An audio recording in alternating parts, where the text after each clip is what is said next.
ఎన్నికల ఫలితాలు వచ్చి 24 గంటలు కాకముందే మా పార్టీ కార్యకర్తలు నాయకుల మీద ఇవాళ గూండాయిజానికి రౌడీయిజానికి కాంగ్రెస్ పార్టీ ఏదైతే దిగజారుడు రాజకీయాలు చేస్తుందో నేను ఒకటే చెప్తా ఉన్నా.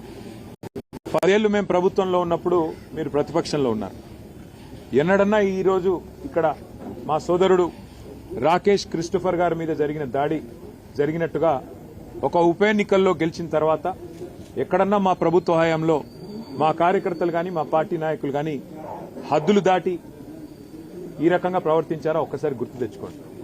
ఒకవేళ మేము కూడా ఆనాడు 7 ఉప ఎన్నికల్లో 2 కార్పొరేషన్ ఎన్నికల్లో జిల్లా పరిషత్ ఎన్నికల్లో గెలిచిన తర్వాత విజయ గర్వంతో విరవీగి నిన్న మీ వాళ్ళు ప్రవర్తించినట్టుగా మా పార్టీ గుర్తైన కారు గుర్తుని ఏదో ఊరేగింపు చేస్తూ అవహేళన చేస్తూ చిల్లరగా ప్రవర్తించుంటే ఇవాళ మీరెక్కడ ఉండేటోళ్ళో ఆలోచించుకోండి.